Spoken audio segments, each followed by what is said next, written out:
Good evening, everybody, and welcome to Carving It Up Live, presented by The Grid. As always, I'm Bryson Carver. Got a little new look today. Got my Grid hat today from my man Barry Grant Jr. Shout out to him and everybody else, all the other content creators in The Grid. Once again, excited to be a part of this network. But we got a great show for y'all tonight. Again, it's an early show, 5 o'clock. Got to work tonight, so I figure, you know what? I don't really have the time to pre-record the show. Let's just do the sucker at 5, okay? We got a lot to talk about today. We got some baseball. We got some basketball. We got some football. I mean, it only makes sense. It is, after all, the best month of the year in the sports world, and that's October.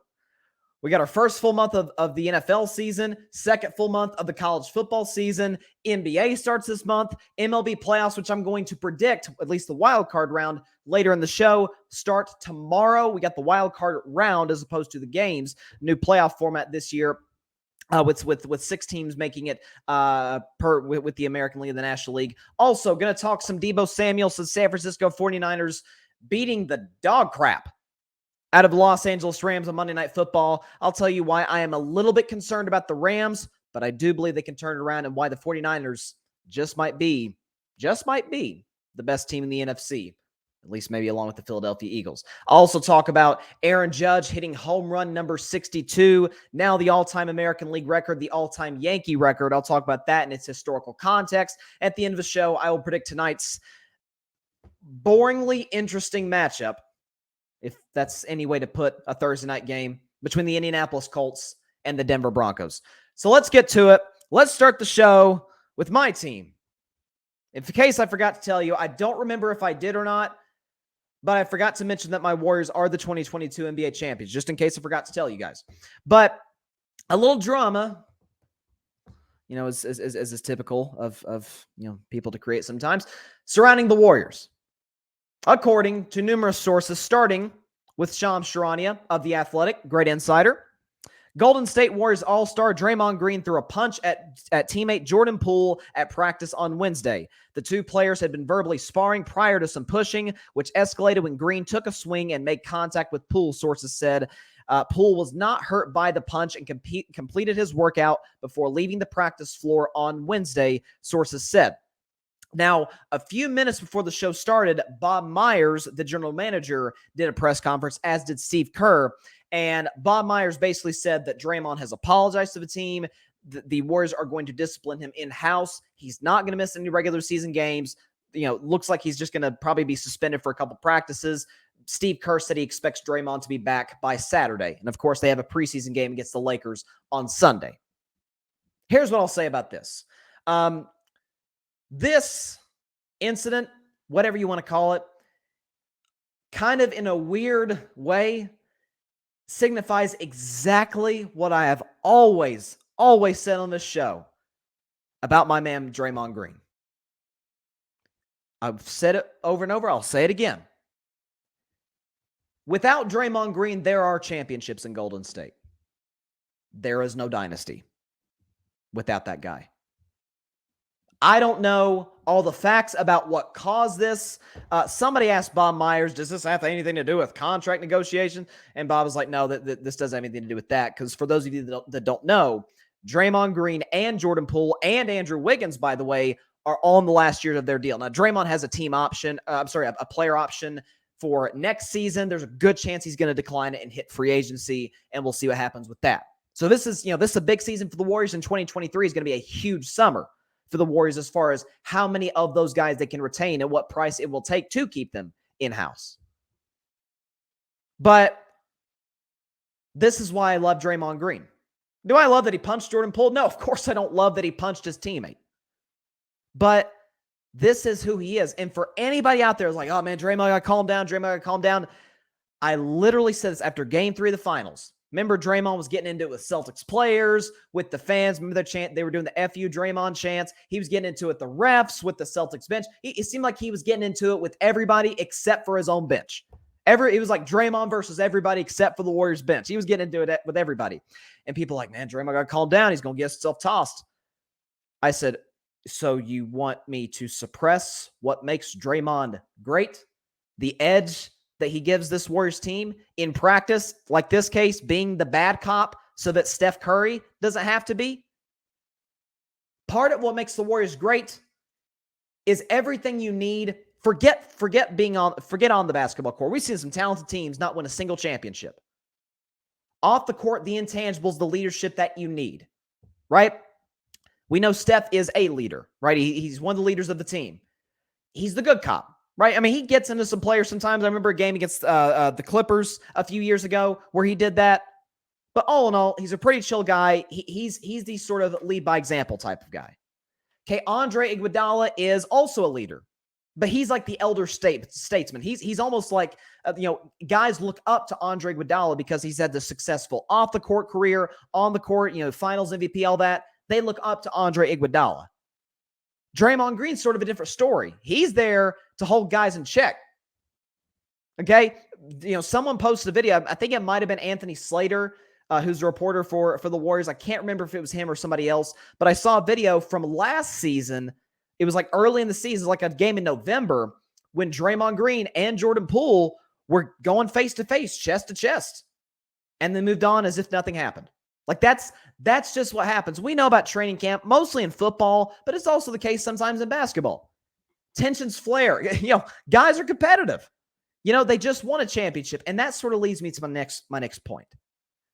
Listen, we've seen a lot of teams get complacent after winning a championship. That is why they always say it is so hard to win a championship. It is brutal to go win back-to-back championships. There's a reason that a team is not three-peated since the Shaq Kobe Lakers 20 years ago. And they had two of the 10 greatest players ever, in Shaquille O'Neal and Kobe Bryant. Like, that's what it took to win 3 straight championships. Nobody's ever done it since. But we see teams get complacent. Guys get a little fat in the offseason. Not literally, although some cases that is the case. But, they're chilling. They're partying with friends and family. They're basking in the glory. Everybody loves you. Your approval ratings through the roof. That's just how it goes. When you win the championship, everybody loves you. But it's different being the hunter and the hunted, as I say sometimes on the show. Warriors the hunted.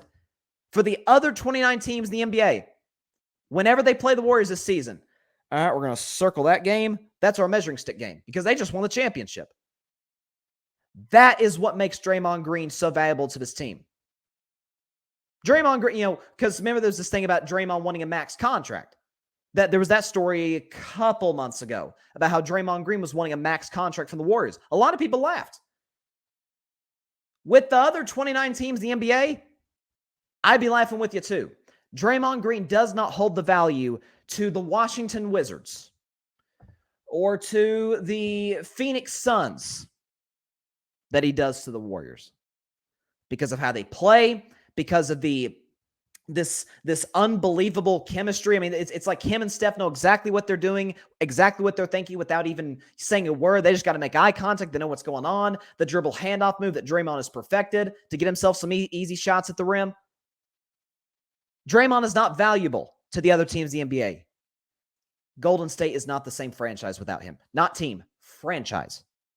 We know about 2016, got into it with LeBron, got, in my view, wrongfully suspended in Game 5, and that's when the series started to turn. That's when the gear started to shift. Not taking any credit away from Cleveland and what the great LeBron James did the rest of that series, coming back from 3-1 down, breaking my heart and the rest of Dub Nation's hearts. But the first sort of domino that set everything in motion was Draymond getting suspended. But there are going to be days like yesterday, and there have been days like yesterday in the past, where Draymond could be a pain in the butt sometimes. I mean, but you need that guy in the organization. Because you have to win a championship with one of those guys. I mean, look at the Milwaukee Bucks, right? Think about the Milwaukee Bucks for a second, who won the championship last year. They had Giannis, who many people think is the best player in the world. They got Chris Middleton, who's an all-star. Okay, they got Drew Holiday, who's, one of the best defensive players in the league at his position. They're deep. Their home court's great in the Eastern Conference. But what was the move that nobody talks about that was so valuable to them? Getting PJ Tucker from the Houston Rockets. Look at PJ Tucker's stats in some of those big playoff wins for Milwaukee. There was a lot of games he did not put a single ball in the basket. It'd be like 0 for 4, 0 for 2 from 3. 4 rebounds, 1 assist. But if you watch the game, PJ Tucker was huge for those Bucks. Same thing with Draymond. When people are like, oh man, he's Mr. Triple Singles, Charles Barkley once called him years ago. Draymond's never been defined by stats. Okay, I mean, Draymond Green actually made the All-Star game last year. You look at his numbers, like, All-Star, I can name like 25 players with better stats than that. But it goes deeper than that. You have to have that guy. You want Steph to be bad cop? That's not how Steph works. Clay's definitely not built to do that. Andre Iguodala, that's not really his thing. Steve Kerr, sure, but nobody wants the coach to be that guy. That's what's part of what's led to the Spurs kind of falling from grace. Is players after a while have kind of found Greg Popovich tough to deal with. That's part of what's led to the fall, that obviously, and Tom Brady leaving, but that's partly what's led to the fall of the Patriots. Like, people just kind of get tired of Belichick. You don't want Steve Kerr to be that type of guy. So you need to have somebody like a Draymond Green in the locker room. Okay? I mean, listen, he's not scared to go at Jordan Poole. He went at Kevin Durant 3 years ago or 4 years ago. Okay, and did he go over the line? Absolutely. But think about it. That season, trust me, folks, trust me. I've got a lot of sources from the Bay Area. That locker room that season was a train wreck. It was a train wreck. Forget that. They had all kinds of injuries. KD got hurt. Steph was dealing with injuries. Iguodala was dealing with injuries. Clay was hurt. Looney was hurt. Boogie Cousins was hurt. And they were 2 wins away from the championship. You have to have that guy in the locker room. You have to have that guy in the organization. So when people are reacting to this as if it is a negative, what basketball team and what organization have you been watching for the last 7 years? People act like this is like a shocking development. This is Draymond. This is how he is. Does he go over the line? Absolutely. Punching Jordan Poole's going over the line. I get it. Calling Kevin Durant the B word multiple times and saying, we don't need you. We won't without you. Leave. Yeah, you don't love that. But I would rather you have those instances or instances like yesterday than him being kind of more laid back, chill, not really inspiring any fire in the locker room. Because listen, you need guys like Draymond Green for a Tuesday night of a back-to-back in January. You need him for games like that. Because 82 games, man, it's a long season. There are games, trust me, NBA players will tell you, there are games in January, February, and even in March, because it starts to get a little tough at that point. Man, you really don't want to play that day because your body's tired. You're kind of mentally fatigued. And so you kind of need those guys to wake you up a little bit. Why is Udonis Haslam still in the Miami Heat uniform? It's not because he can still play, because Udonis Haslam, with all due respect to the OG, I don't think he's really an NBA player anymore. But his leadership is invaluable to the Miami Heat. It's huge. People make fun of him. He takes up a roster spot. Okay. If you're telling me somebody else who takes Udonis Haslam's spot can fill that void in terms of leadership, no thank you. Let's keep him around as long as he wants to be around. So people freaking out about this Draymond Green thing, I don't get it. I don't get why people are making a bigger deal out of this than what it is. It's two strong personalities. Draymond Green, Jordan Poole knows he's about to get paid this offseason, either by the Warriors or somebody else. He's coming off a championship. That's, listen, you're feeling yourself a little bit.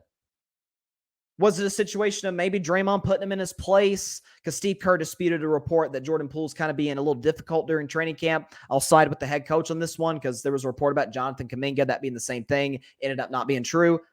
I'll stick with Steve Kerr on this. But, man, it happens. Okay? It's a long season. It's training camp. Okay? And you don't want your guys to get, quote-unquote, fat and lazy off of a championship. Because going back-to-back is hard. So you better be ready to go. Think about the Milwaukee Bucks. Now, they got to the second round, could have made the NBA Finals, but if you look at their early season last year, they weren't that good. They were like under 500 15 games into the season. Did not look even close to that same Bucks team that you saw in 2021. That's usually how it goes for back-to-back champs. It's a little bit tough sledding out the gates. Look at the Rams, who I'm going to talk about later in the show. How are they looking? A little bit of complacency, maybe. We saw it with the Tampa Bay Bucks last year. A lot of complacency.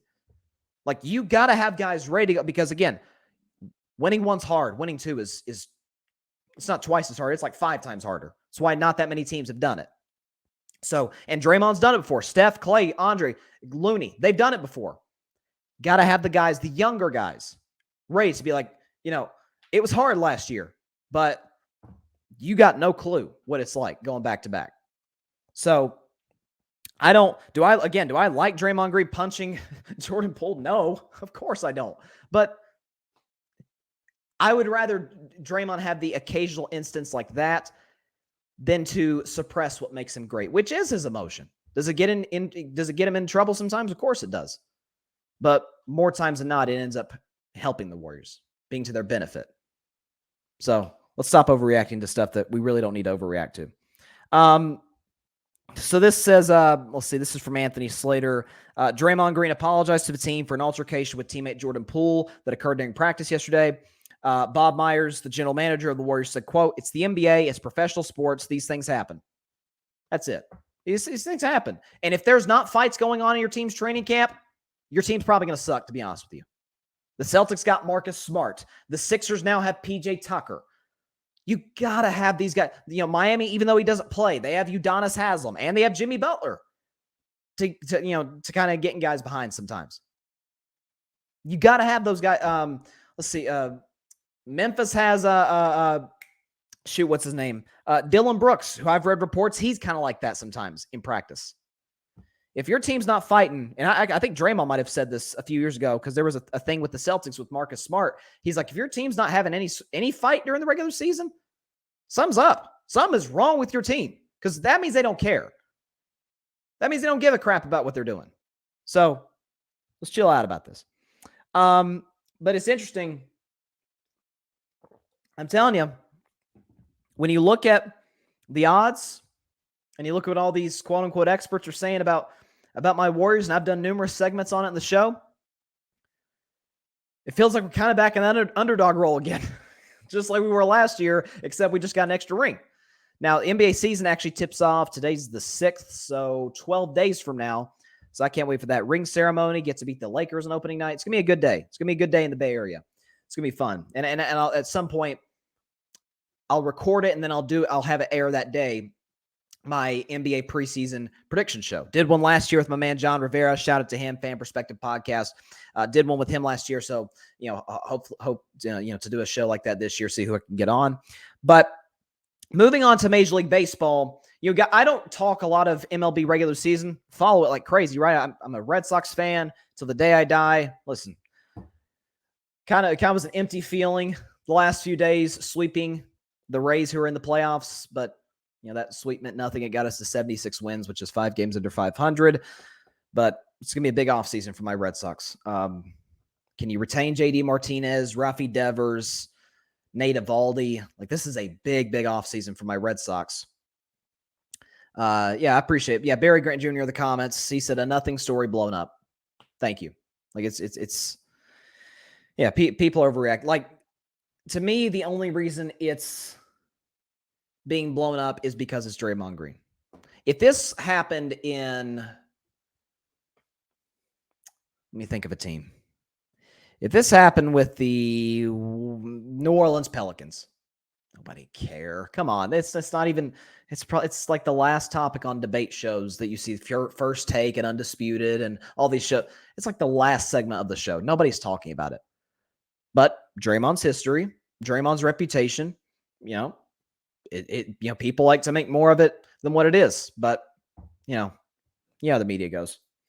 But moving into Major League Baseball, Aaron Judge made history. We were all on the edge of our seats, crossing our fingers, hoping that he could finally hit number 62. I was actually in a parking lot after work watching on my phone. It was, so dope. It's kind of like one of those, you remember where you were when it happened type of sports moments, because it was. Aaron Judge on Tuesday hit home run number 62, surpassing Roger Maris as the American League all-time leader in home runs in a single season. Also, because Maris was a Yankee, the all-time leader for homers in a season in the American League for a New York Yankee. So it's a phenomenal accomplishment by Aaron Judge. And, he hit it into deep left field in Arlington, Texas against the Texas Rangers. I will say I'm a Red Sox fan, hate the Yankees to my core. Part of me wishes it either 61 or 62 had come in Yankee Stadium. I feel like it would have been a cooler moment. But be that as it may, it was a great moment, and Aaron Judge absolutely should be celebrated for this. There's no question about it. He should win. As great as Shohei Ohtani was this season, he was. This dude's freakish. I mean, we've never seen anything like Shohei Ohtani. Aaron Judge is the MVP. You can't overlook a guy hitting 62 homers, the American League record, hitting over 300 for the first time in his career, in large part because he changed a lot of his mechanics, and who, by the way, led a 99-win Yankee team into the postseason with the first round bye in the divisional series. What Shohei did was great, but, and I mean, what do you have? ERA of like 235, I think 34 homers, if I'm not mistaken. We've never seen anything like him since Babe Ruth. And what he's doing is more impressive than Babe Ruth because, Babe Ruth was playing against guys who had second jobs. He wasn't playing any black players. Like, you had a lot of factors that played into Babe Ruth's dominance outside of just his talent alone. Like, Shohei Ohtani is a better baseball player. Doesn't mean greater, but better than Barry Grant Jr. Then I was thinking about Barry because of his grid hat. Than Babe Ruth. But here's what bothers me a little bit, or at least a lot. Once again, there is no sport in America. It's not even a contest. It's not even a discussion that is more self-righteous and rigid than Major League Baseball. I talked about it briefly in my Instagram stories yesterday. By the way, if you haven't followed me on Instagram, please do that, at Carving It Up Podcast. We greatly appreciate it, and hit that subscribe button as well. But I sort of talked about some in my Instagram stories yesterday. Okay, Aaron Judge hit 62, American League record. And some people, I should say most of baseball fans, almost all of the baseball media, including, he's not part of the media, but including Roger Maris Jr., who's trying to make a name for himself, is saying, hey, we should celebrate Aaron Judge as the all-time home run leader, not for the American League, but for the whole regular season. Because you had Sosa and McGuire, and you had, obviously, Barry Bonds at the top with 73 homers in 2001 ahead of Judge. But, of course, they all use steroids. And I want to clarify this. Aaron Judge deserves more credit than those guys, including the great Barry Bonds, for getting to 62 because he was clean. He deserves more credit than those guys do. But the fact remains, Bonds hit 73 homers in 2001. Nobody's hit 74 or more home runs. Thus, Barry Bonds is still the all-time leader for a single season.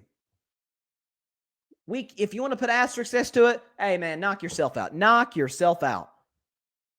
But this should not even be a discussion. I'm glad Jeff Passan, who's the lead insider, he's basically the Adam Schefter for Major League Baseball. Jeff Passan's a great source for ESPN. Like he tweeted yesterday, he said, let's just not even have this discussion.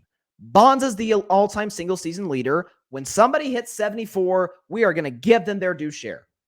Until then, Bonds is the leader. Doesn't mean we take credit away from Judge. Doesn't mean we actually don't give more credit to Judge because he wasn't juiced.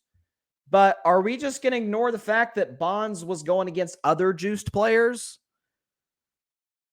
I mean, there was a Cy Young winner for the Dodgers. His name escapes me right now. But if you watch a matchup between he and Bonds, their heads are the size of basketballs. I mean, they are so juiced up, right? Everybody was. But what the baseball media continues to do, there was a time when David Ortiz was juiced. The reason I became a Red Sox fan, I am the biggest David Ortiz fan, Big Papi till I die, right? Love that man. He was juiced for a while. He tested positive in 2009. Pudge Rodriguez used steroids. Okay, Mike Piazza used steroids. A lot of Hall of Famers have used them. But the guys who were kind of jerks to the media, Bonds, Clemens, A-Rod, that's who they're punishing. because they really weren't that great to the media. And it's once again them trying to insert themselves into this story. It is them taking advantage of the great Aaron Judge with an all-time great accomplishment that will be remembered for generations to come, who will be celebrated, and rightfully so. But it's once again the baseball media trying to be the story. It's the number one rule of journalism. It's the number one rule. It doesn't matter if it's sports, politics, it doesn't matter what area of journalism it is. The number one rule, you are not the story. You who is covering this, writing, talking, you are not the story. And the baseball media is inserting themselves and making themselves the story once again. Roger Maris. It's not enough that he's Roger Maris Jr. He has to insert himself into this by talking about, oh, no, Judge is the all-time leader now. No, he's not.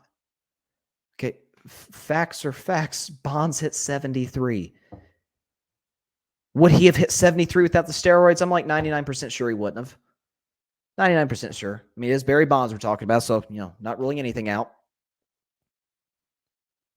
But he still did it against a Major League Baseball that was 90% juiced, if we're being completely honest.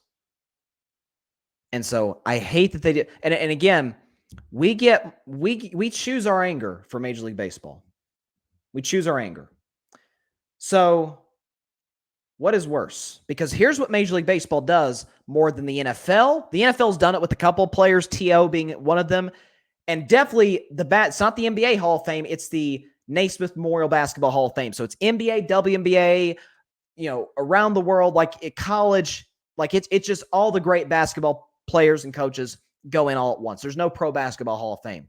But that being said, Major League Baseball, more than any Hall of Fame, takes character into account along with accomplishments. I'm not a fan of it because to me, if you're a great player, you're a great player. Like, I mean, are some guys more likable than others? Yeah, of course. David Ortiz is probably a better guy than Barry Bonds. He probably is. But both deserve to be in the Hall of Fame. But baseball takes character into consideration. That's funny. Why is Ty Cobb in the Hall of Fame? Why is some of these guys that yell the N-word, Jackie Robinson, why are they in the Hall of Fame? For taking character into consideration. Oh, okay. Okay. So, okay. Why are the guys who did some pretty awful things off the field?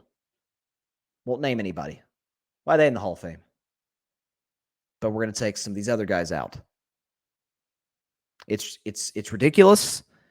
It is, because to me, if we're going to be consistent, if we're going to take character into consideration, let's take everybody's character into consideration. They're not doing that because, of course, they're not. Because they have to be the story. They have to preserve this pure image of Major League Baseball. There's nothing pure about this sport. Nothing. We love it. I love baseball. You love baseball. We watch it every October especially. Love watching the World Series. There is no sport in America dirtier than Major League Baseball. It's not even close. NBA, NFL, hockey, they got nothing of these guys. Now, part of it's because they have a much longer history. Major League Baseball is well over 100 years old. But when it comes to scandals, cheating, the character of some of the players, the media, there's no sport dirtier than baseball. So,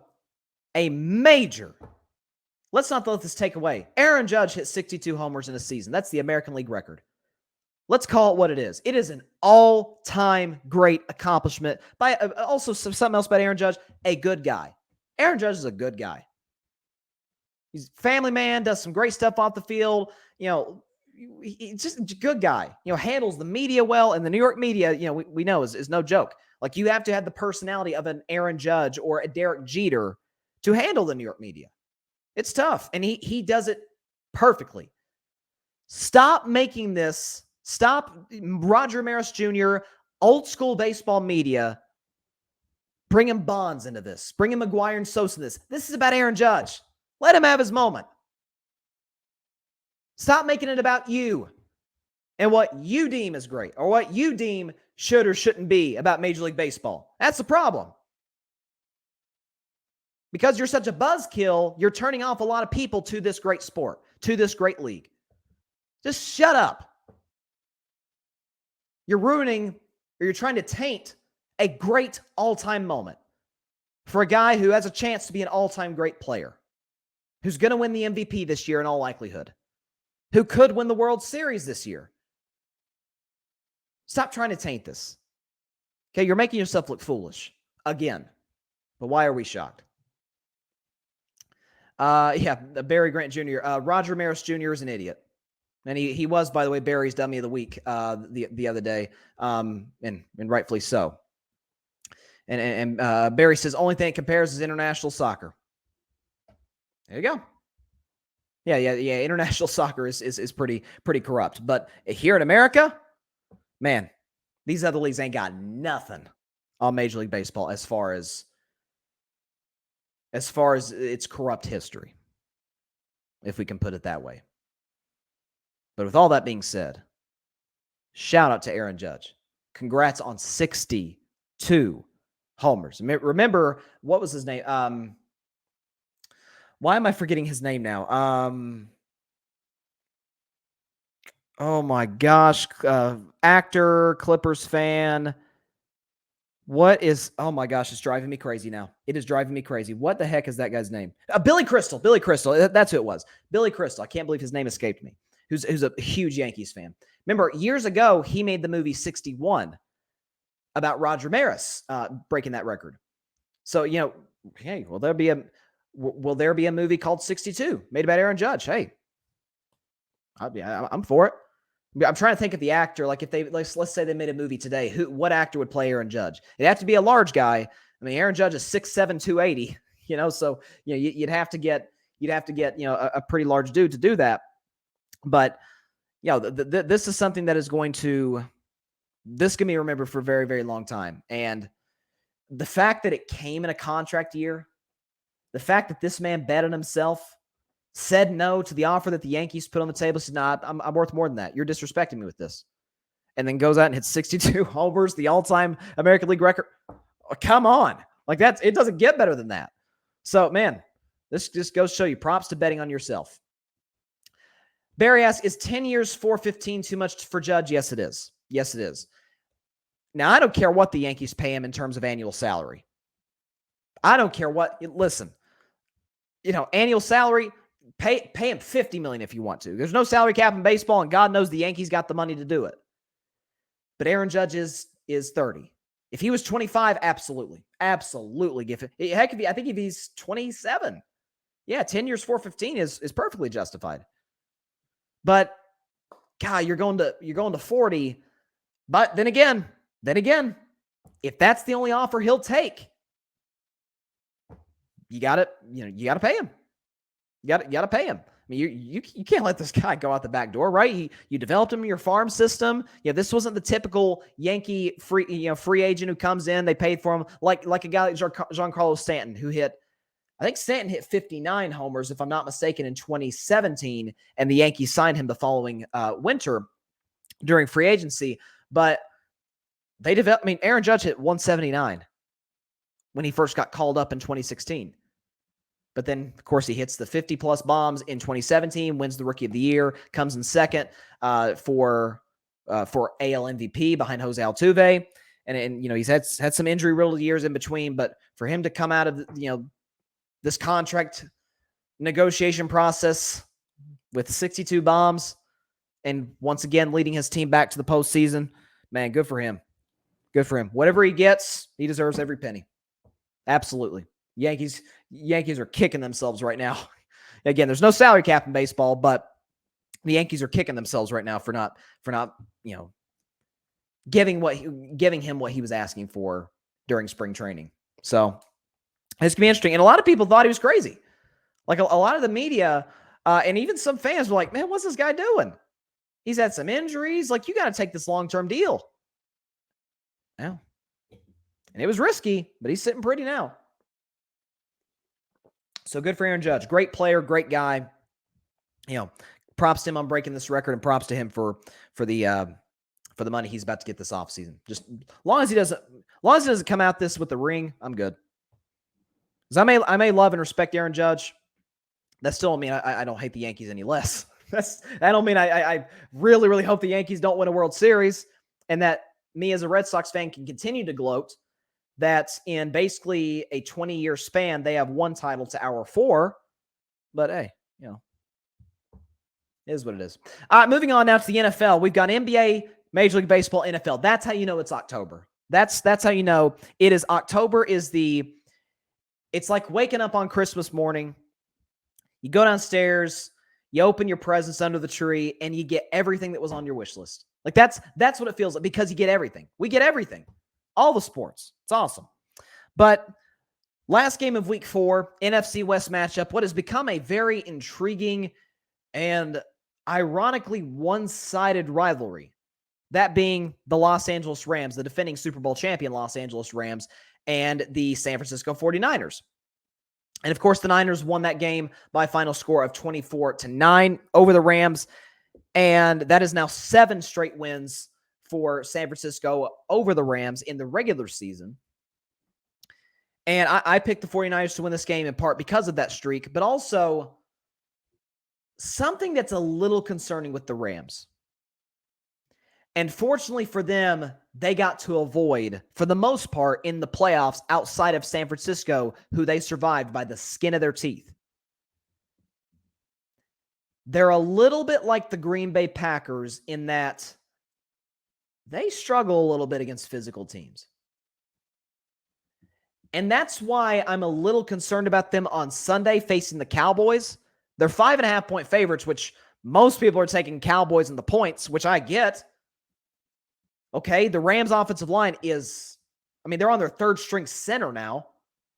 That Noteboom guy at left tackle has not been very good, replacing the great Andrew Whitworth. And Matthew Stafford seems to just, he is, Matt Stafford's in this is year 14. I mean, he's been around the block now. This is his 14th year in the league. He's a veteran. He's doing what most rookie quarterbacks do, and that is become one-read quarterbacks. If number 10 is open, all hell breaks loose. Allen Robinson has struggled to separate. That Tutu Atwell kid they drafted from Ole Miss a couple years ago, I really liked that pick by the Rams. He can barely get on the field. The running game isn't very good. Cam Akers is like Melvin Gordon. We crushed Melvin Gordon for his fumbling problem. Cam Akers just as bad. Every 5th carry, Cam Akers is fumbling the football. He's coughing it up. Now, the Rams defense, I'm not overly concerned about. Now, Jalen Ramsey has had a couple stinkers thus far. I don't know what's going on with Jalen Ramsey. He's had a couple stinkers. Opening night against Buffalo, he was awful. And then Monday night against the Niners, he didn't have a very good game. I still trust Aaron Donald. Bobby Wagner, the secondary for the most part is good. Front 7 is good. But my concerns for the Rams resides with the offense. And they really need Odell Beckham Jr. right now. Because they traded Robert Woods to the Tennessee Titans. So that outside threat's gone. By the way, something else about Robert Woods, one of the best blockers at the wide receiver position in the league. Like, that's why he's been a solid fit with Tennessee. He's a great blocker for a wide receiver. And he's not, he's not a big guy. He's not Julio Jones or something. Like, he's probably, what are we going to give him? 5'11", 6 foot on a good, ish. So, like, he's not a big dude. But that's part of what made him so successful with the Rams and their West Coast offense scheme, running the football. But if Cooper Kupp is not open, Stafford falls apart. And we saw this, remember the Super Bowl against the Bengals? The Rams are humming on offense. Stafford's accurate. They're getting the ball to Kupp. OBJ's having a big half, and they're spreading the ball around. They scored a couple touchdowns. Cincinnati can't stop them. And then Odell pops his knee. And up until the last 10 minutes of the fourth quarter, the Rams offense was awful. Not to take any credit away from Cincinnati's defense, but in that Super Bowl, LA couldn't move the ball because you don't have that other guy to take a little bit of the attention away from Cooper Kupp. So now that Allen Robinson hasn't worked out at all through the first 4 games, and Cooper Kupp is the only guy Stafford trusts, defense, this is part of why I picked the Niners to win. This is one of the biggest reasons I predicted the Niners to win. It's because the Niners defense is like, okay, you can't have Cooper Kupp beat us with somebody else. And he couldn't. He's thrown, he's getting it. Stafford's always had an interception problem, even going back to his days in Detroit. I've always made the joke, like, you can take the quarterback out of Detroit, but you can't take the Detroit out of the quarterback. Starting to see that again. He threw that bad pick 6, obviously, in the fourth quarter, but all night wasn't accurate, was a one-read quarterback. The offensive line couldn't protect him very well against a Niners defense that, folks, has a chance, at least 4 games in, at the pace they're at, could be one of the greatest defenses of all time. Nick Bosa's leading the league in sacks. That defensive line is phenomenal. They've given up the least amount of points in the NFL. I think the least through 4 games since, gosh, like a decade plus. I mean, this defense, we knew it was good. Now their secondary's good. We thought that was their weakness. Their secondary's amazing. My man Emmanuel Mosley from Tennessee is doing a great job. The kid, number 29, who picked off Stafford at the end, had a good game. I mean, and that's sort of what leads me in my next segment, or not segment, but topic with this game, is the 49ers. Y'all know about my limitations or my reservations for a limited quarterback being Jimmy Garoppolo. I think he's good. I think he's a starter in the NFL. I think he is the definition of an average quarterback. But you can, in that offense, we've seen over the last few years, you can win a lot of games with Jimmy G. Now, do I trust him in the last 10 minutes of a tight playoff game? Not even in the slightest. Because when the Niners have been at their best, Jimmy G's gotten a participation grade. He didn't contribute much to the class project. A lot of sub 100-yard games. I mean, there was an NFC Championship game against the Packers, folks. Jimmy Garoppolo threw 7 passes. He threw 7 passes. They're not going to put him in position to make that big mistake. He did against Dallas. It nearly cost him in that playoff game. He did against the Packers. It should have, if not for Packers special teams miscues and Aaron Rodgers, coughing up the game in the second half. And it ultimately did against the LA Rams in the playoff game, in the NFC Championship game. Deebo Samuel, folks, is special. We knew this. If this guy's healthy, I've always said he is the best overall offensive player in the NFL. He can catch touchdowns like he did on what was an awful throw by Jimmy Garoppolo, in which Deebo Samuel made, he turned into Houdini, made something out of nothing and took it to the house, made Jalen Ramsey backpedal, and we saw them going back and forth on social media and whatnot. He can run it. He can catch passes. He even threw a touchdown to my man Juwan Jennings last year against these same Rams. But again, it goes back to San Francisco up front. It's the least sexy term in the NFL. But they are one of the best teams in the league, if not the best, at winning in the trenches. Running the ball, even without Trent Williams, or without their best, maybe the best player on their team, Trent Williams, their left tackle, who's certainly the best player at his position. Didn't seem to matter at all. They ran the football effectively. They protected Jimmy Garoppolo very well. And then defensively, you can't block these guys.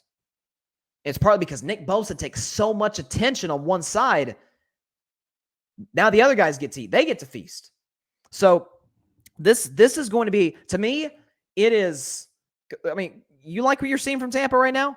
Like I've said about Tampa, they have yet to play a complete game. And their record shows it, 2-2. Because the games where their defense has been otherworldly, their offense has stunk. Sunday, their offense was great. Brady and Evans were unstoppable. Defense couldn't get a stop against Kansas City. The Packers, really? You trust the Packers? Who beat a injury-ravaged Tampa by 2, and then by the skin of their teeth at Lambeau Field, beat Bailey Zappi on a walk-off field goal? You trust the Packers? Vikings, you take, as great as that roster is, as good as I think Kevin Connell is as a coach, you trust Kirk Cousins more than you trust Kyle Shanahan, what he can do with the Niners offense and defense? I should say what what Raheem Morris is doing, not Raheem Morris, I keep saying Raheem Morris, what D'Amico Ryans is doing with that Niners defense, they got a lot of cachet. They've accomplished a lot in the playoffs. Minnesota hasn't. And y'all know I like Minnesota. I think they're going to win the North. You trust the Cowboys? You trust, right now, you think the Rams are very good? The Cardinals? A lot of 2-2 football teams right now. Like, to me, it feels like Niners, Eagles are the class of the NFC. That's what it feels like. And again, least sexy term in football, but both teams are great in the trenches. O-line, D-line. So this Niners team, I'll tell you, they are going to be a tough out. As for the Rams, I'm not concerned in the long run. Would I be shocked if Dallas comes into LA and beats them? Absolutely not. That's a home game for the Cowboys. It's in SoFi Stadium. It might as well be a home game for the Cowboys. If I had to lay my money down right now, if I had to put my money on the table. You're a betting man.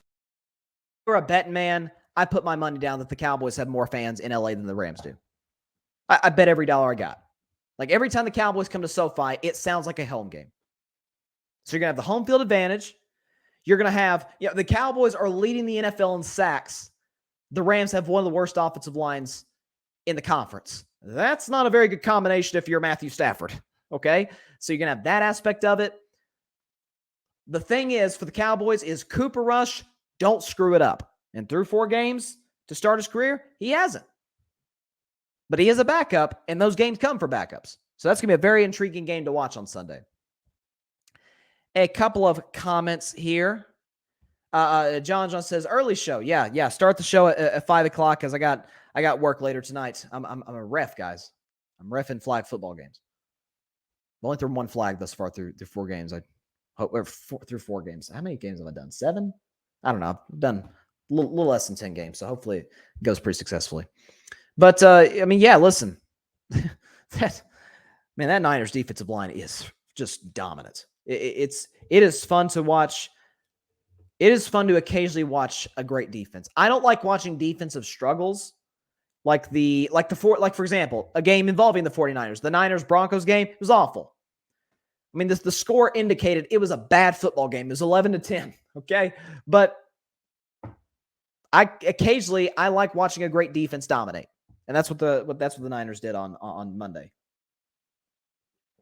But we do have a Week 5 game tonight, which I'll predict in a few minutes.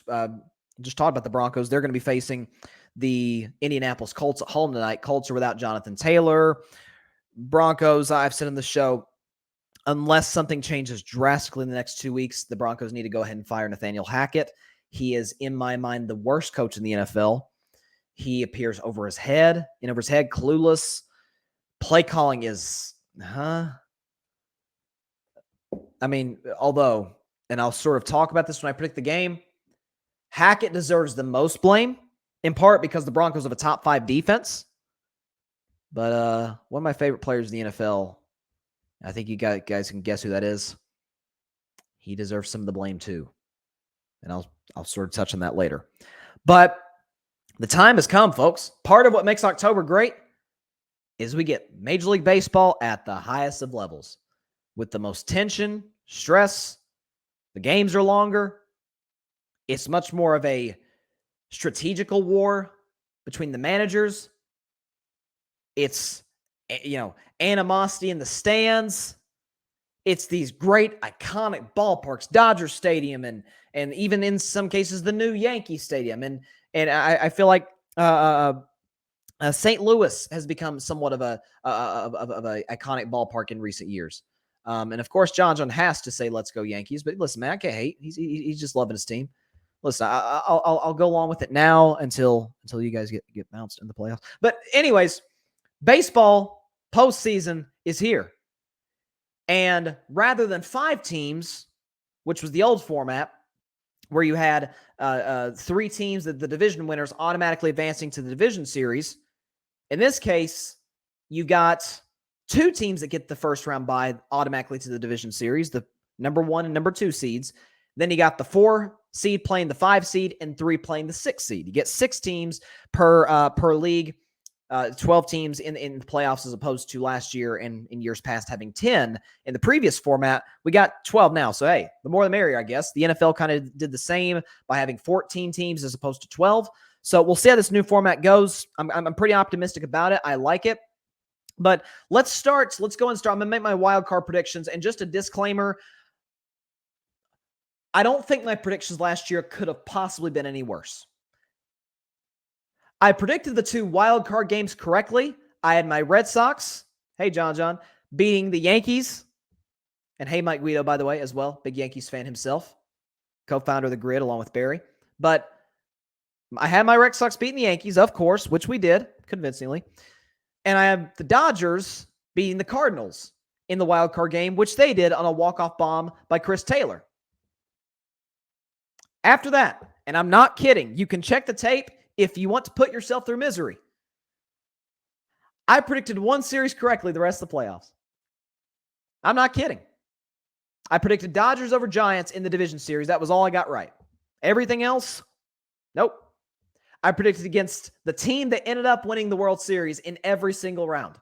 I thought the Brewers would beat the Braves. They got swept. I thought the Dodgers would beat the Braves. They would have had them. They've been healthy in my view. But nevertheless, Braves outlasted what was left of the Dodgers. I picked the Astros to beat the Braves. Couldn't do it. Actually got closed out in their own home ballpark at Minute Maid Park. And the Braves ended up holding the crown. And they came back on the Mets, by the way. Close your eyes and ears, Barry and Alfred, to win the National League East Division for, I think this is the 6th year in a row. Let's see, 18, 19, 20, 21, 20. Sorry, 5th year in a row. 5th year in a row that the Braves have won the division. John just says that was last year. No, I guess. Listen, it was last year, but it's the same manager. So I'm not going to do like a bracket. This isn't like March Madness or something where I'm just predicting how all the playoffs play out. This is just the wild card round. Here we go. We're going to start right now with the American League.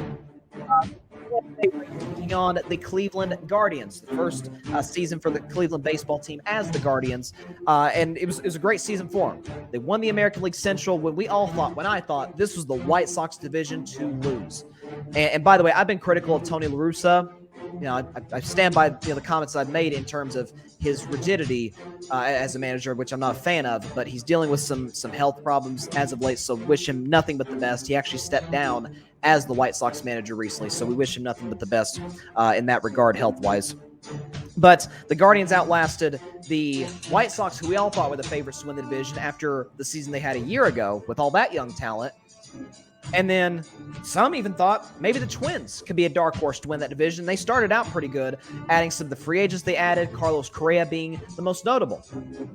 But it was old man Terry Francona, who I know very well as a Red Sox fan. I love my man Terry, who has once again led the Guardians to the postseason as the AL Central champs.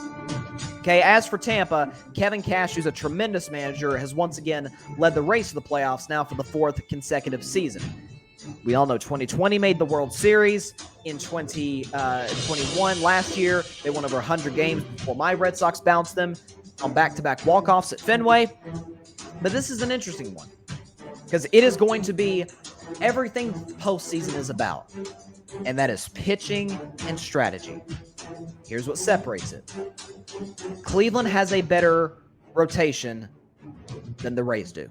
Okay, Cleveland, if you look at their numbers, they got the 6th best ERA overall in baseball. You've got Shane Bieber starting game 1. He's had once again another great season. He'll be in that discussion for the AL Cy Young. When it comes to this sort of matchup, where the offenses are pretty good, okay, you got plenty of talent on both ends offensively, 1 through 9, both lineups, but I trust the rotation, the starting rotation for Cleveland more than I do Tampa. And I trust Terry Francona more than I trust Kevin Cash. Because Kevin Cash, in some games, most notably Game 6 of the World Series against the Dodgers in 2020, has been, at times, way too reliant on analytics. Way too reliant. And not to mention, the Guardians closed out much better than the Rays, and you want to go in the playoffs with a lot of momentum. And so with that being said, in this series. I'm going to take the Central champs. I'm going to take the Guardians to win this series. It's a best of 3, by the way. Wild card round is a best of 3. I'll take the Guardians to win it 2-1. I'll say the Rays get 1 in Cleveland, but I'll take the Guardians to win 2-1 and advance to the division series to take on John John's Yankees. Moving on, staying in the American League, the other two wild card teams, I should say, and that would be the Seattle Mariners and the Toronto Blue Jays. Seattle is in the postseason for the first time in 21 years. I believe that is the longest drought in the history of the 4 major American sports: baseball, basketball, football, hockey. I'm pretty sure that's the longest drought, although I could be wrong on that.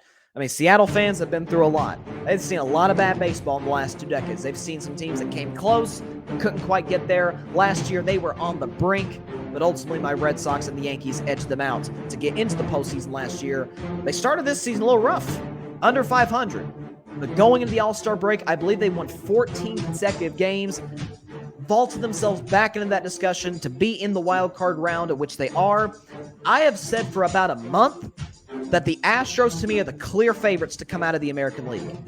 I'm not sure Seattle's at second. The way that they have been playing since right before the All-Star break on has been remarkable. Adding Luis Castillo to the deadline from the Cincinnati Reds. Okay, we know that Julio Rodriguez, J-Rod as they're calling him, who got paid a couple of months ago, he's raking. That offense has come up big at the most opportune moments, including actually a walk-off homer to clinch a playoff spot. As for Toronto, we know they fired their manager pretty early into the season. They had some big, lofty expectations. I love the Manoah, I think is his name, who's been great for him. He was an all-star this year. Fun personality. He doesn't care to get in your business either. But great offense for Toronto, and their starting rotation, including their ace, is really good. I don't know if it's just the feel-good aspect of it. I don't know if it's just the fact that they play great complementary baseball. They are great strategically.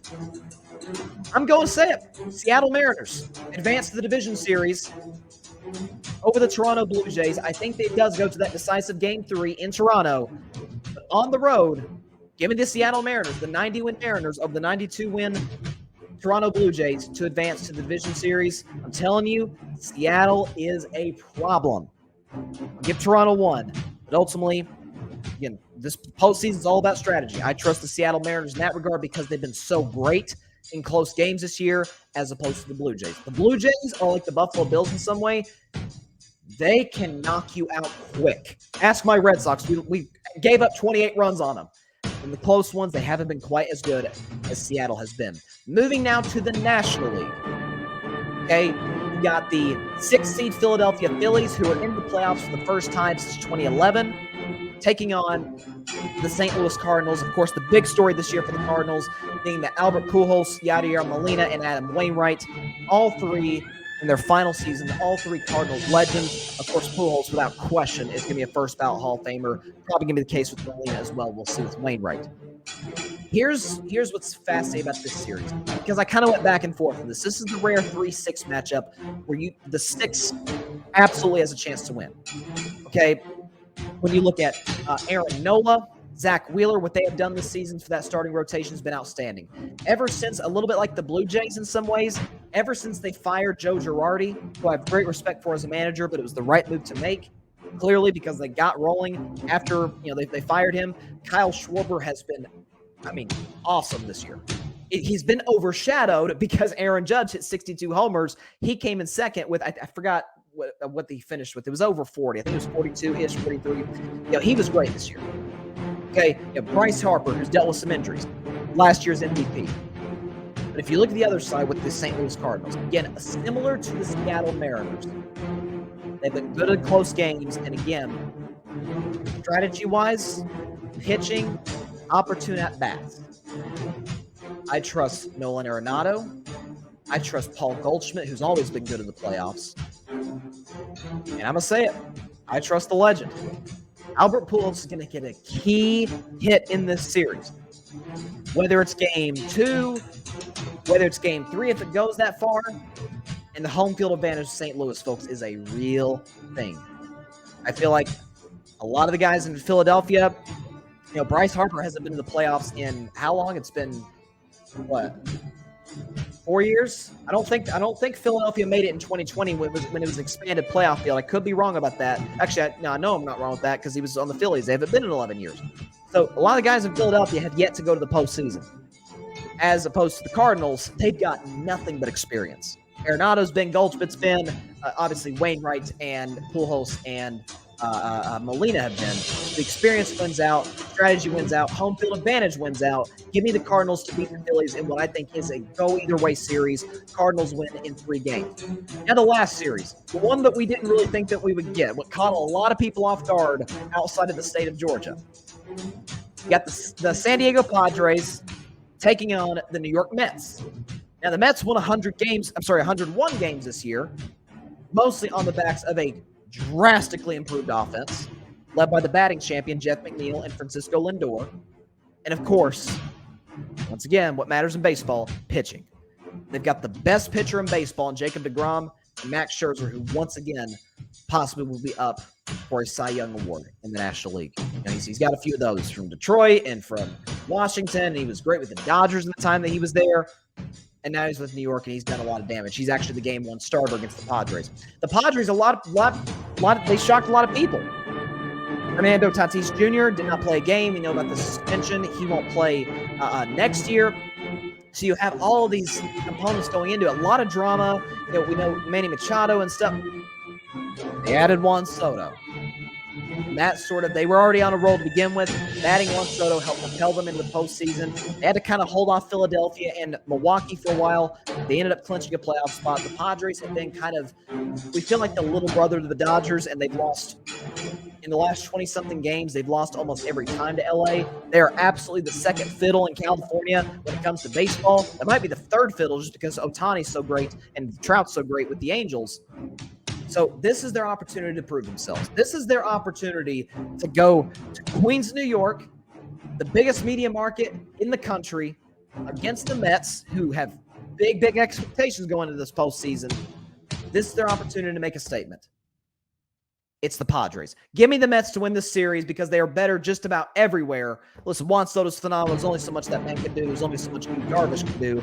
Give me the New York Mets to win this series in a sweep. It's the only sweep I'm predicting because the Mets, frankly, should not be playing in this round. They spit the bit against the Atlanta Braves by getting swept over the weekend.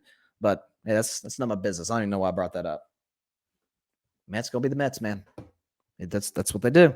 That's what they've always done in their history.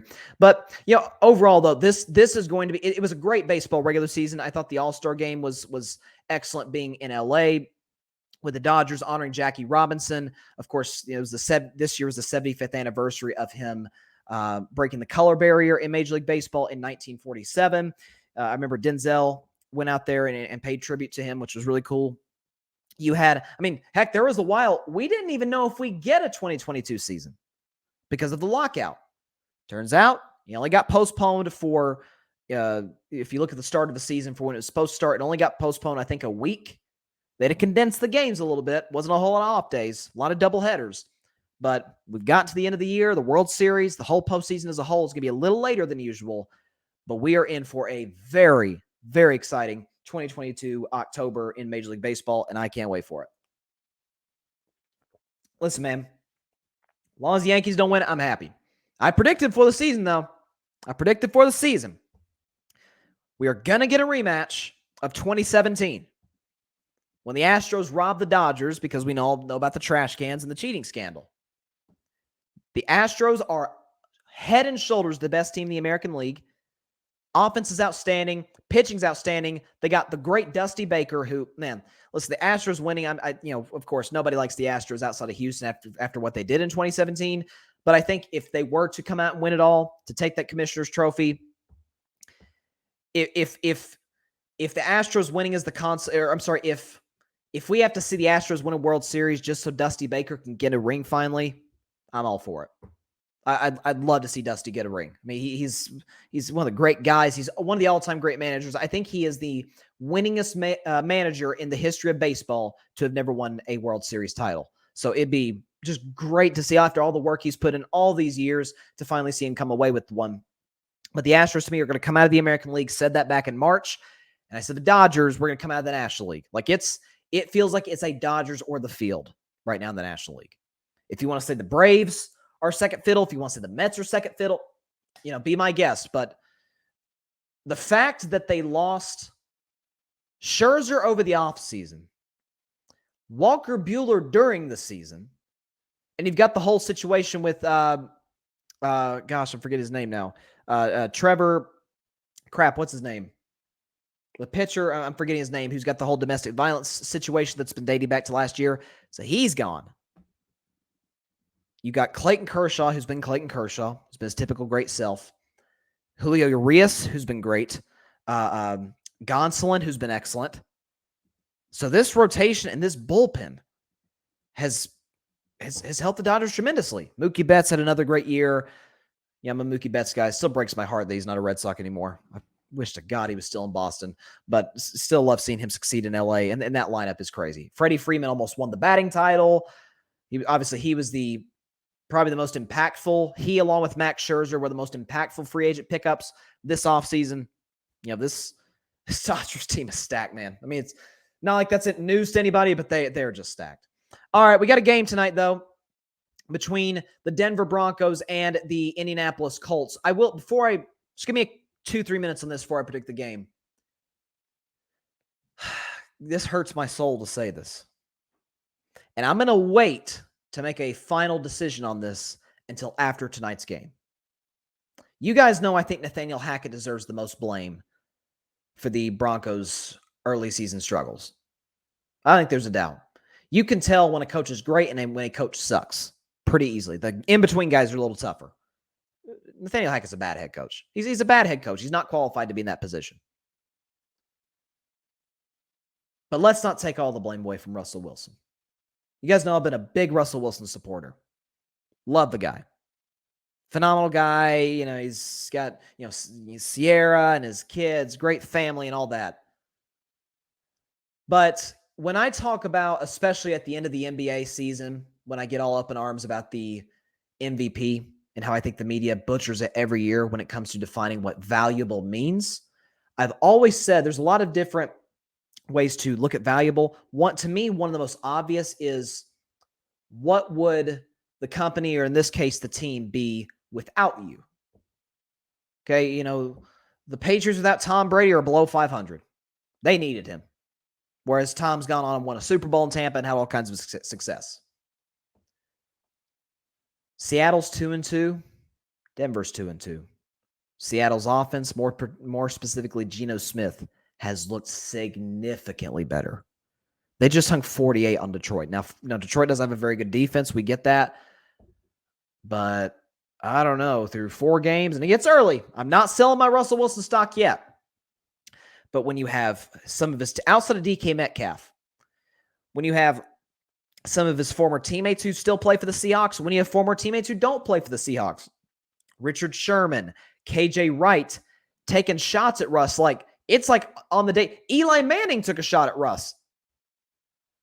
It starts to kind of make you wonder, is there something we don't know? We know Russell's the ultimate optimist. We know he's a little corny. Got a little Andrew Luck in him in that regard. Optimistic. We know we get the great leadership intangibles.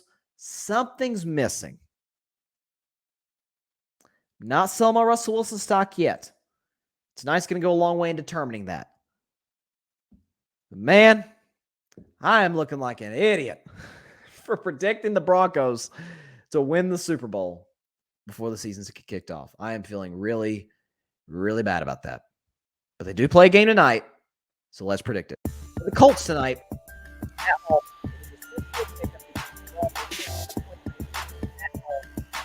The Mile High City in that altitude against a struggling Colts team. Of course, the Colts at 1-2-1.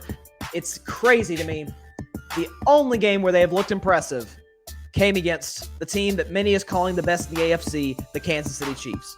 Now, they shouldn't have won that game because penalties and special teams cost Kansas City. Nevertheless, the Colts did. Matt Ryan led a game-winning drive. That's the only win of the year.